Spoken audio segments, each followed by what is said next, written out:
Students की गलती है कि पेपर लीक हुआ है। Even they got one more chance to prove themself. आपने भी यही बातें सुनी होगी, बट आइडियली देखा जाए तो पेपर लीक तो नहीं होना चाहिए। ज़रूरी थोड़ी है अगर कोई क्रिकेट मैच चल रहा है, बॉलर ने बॉल डाली and batsman played it very well, तो एम्पायर का अगर ध्यान नहीं है तो उसमें बैट्समैन और बॉलर क्या करें? एम्पायर और सिस्टम का काम है कि उन्हें उनका काम करना है। बाकी हम तो एक्सपेक्ट करते हैं कि स्टूडेंट सारी गाइडलाइंस फॉलो करे। अगर कोई एक स्टूडेंट अगर 1 मिनट भी लेट हो जाता है then he is not allowed. और यहाँ पे कितना डिले हुआ? Around 1 month. और अगर मैं खुद का ही देखूँ, अगर मैं लेट हो जाऊँ मैं अपनी गलती मानूंगा, but paper leak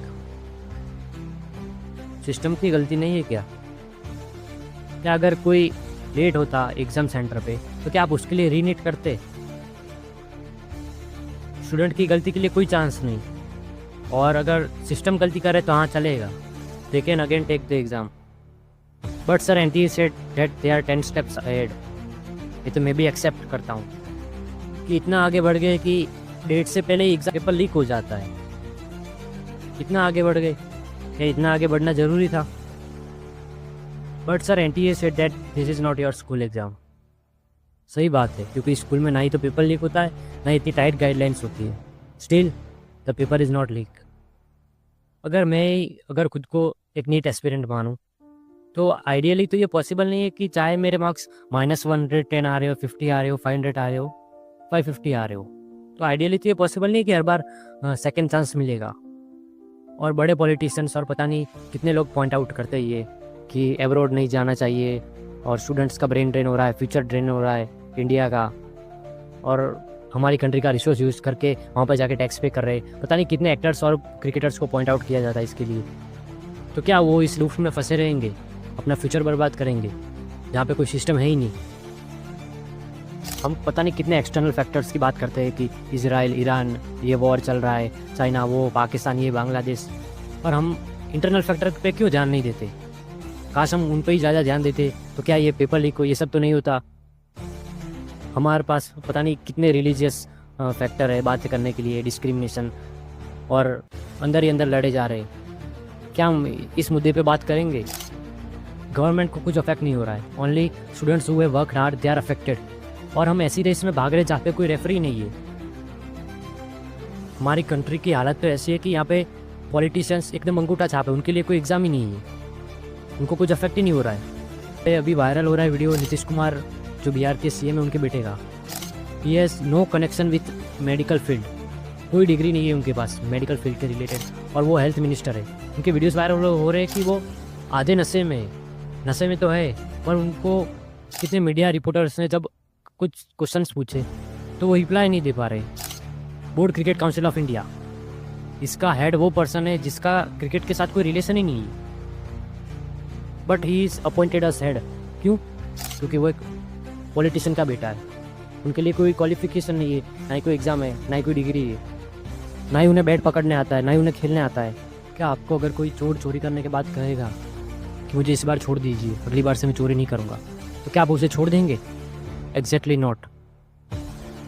paper leak के बाद पता नहीं टीचर्स और सिस्टम ने अपनी साइड की कितनी बातें कही। क्या हमें स्टूडेंट्स की साइड पता है? येस आई एक्सेप्ट कि ये अपना पर्सनल मैटर है। पेपर लीक और ये सब तो स्टूडेंट के लिए एक एक्सटर्नल फैक्टर है, क्योंकि स्टूडेंट इसके लिए प्रिपेयर नहीं करता और ना ही ये उसके प्रिपरेशन और सिलेबस में होता है। पर पता है कि ये हमारी कंट्री के लोगों पे कितना अफेक्ट करता है और उनका माइंडसेट कितना गलत है। आपको ये सुन के हैरानी होगी कि ये क्या पागल वाली बात कर रहा है, माइंडसेट और सोसाइटी का पेपर लीक से क्या रिलेशन? तो सुनिए एक स्टूडेंट की साइड। मैं एक्सेप्ट करता हूँ कि ये अपना पर्सनल मैटर है, पर फिर भी ये बहुत इंपॉर्टेंट है। मैं एग्ज़ाम पेपर लीक के बाद कितने मेरे फ्रेंड्स से मिला तो उन्होंने मुझे बताया कि एक था जो 6th स्टैंडर्ड में उसका ड्रीम था कि वो क्रिकेटर बने, एंड ही सेड कि वो अपने आप को एक इंडिया का कैप्टन समझता था। वो वन आइडेंटिफाइड हिज टैलेंट और उसे ना ही किसी ने बैक किया। मैं सेकंड फ्रेंड को मिला, वो मेरा नेबरहुड था, उसने अपने मुझे स्केच बताया एंड आई वाज शॉक कि इट वाज लाइक कि ये क्या है, और वो स्टडीज़ में एवरेज था। और मैं एक थर्ड फ्रेंड को मिला, जिसने अपने डांस वीडियोस बताए, एंड तुम सोच नहीं पाओगे कि ये वही है जो एकेडमिकली बहुत पुअर है। और मुझे इससे ये समझ आया कि अगर कोई अपनी फील्ड में टैलेंटेड है तो ना ही उसे बैक किया जाएगा, ना ही उसे सपोर्ट किया जाएगा। और इंडियन पेरेंट्स का ये है कि वो पता नहीं ऐसे एजुकेशन सिस्टम में लाखों रुपये खर्च करने के लिए तैयार हो जाएंगे, जहाँ पे एजुकेशन सिस्टम का कुछ सिस्टम ही नहीं है, कुछ ठिकाना ही नहीं है, कभी भी पेपर लीक हो जाता है, बनाई फ्यूचर की कोई एश्योरिटी। मेरे कहने का मतलब ये नहीं कि एजुकेशन इम्पोर्टेंट नहीं है, एजुकेशन इज़ इम्पोर्टेंट, बट अगर कोई अपनी फील्ड में ज़्यादा टैलेंटेड है तो उसे उसमें ही जाना चाहिए ना। और पता है कि student during the preparation of competitive exams like NEET, UPSC and many more, तो क्या वर्स्ट सिचुएशन में जाता है। I accept that pressure is privilege, और मेहनत के बिना कुछ नहीं मिलता। पर क्या ये आउटकम के लिए कि पेपर लीक हो जाएगा और पता नहीं कभी भी कुछ हो सकता है। अगर एक स्टूडेंट प्रॉपरली एग्ज़ाम दे और प्रॉपरली एग्ज़ाम कंडक्ट हुई हो, और उसके बाद अगर ही is not qualified for the exam अपनी गलती की वजह से, तो वो एक स्टूडेंट की गलती है, वो अपनी साइड है। और क्या पेपर लीक के लिए भी स्टूडेंट को रेडी रहना पड़ेगा? हाँ, स्टूडेंट के प्रिपरेशन में अपना सिलेबस कवर करना होता है, अपना करिकुलम अपनी अच्छी तरह से पढ़ना होता है, टेस्ट देने होते हैं, रिवीजन करना होता है, ना कि पेपर लीक। तो ये थी एक स्टूडेंट की साइड।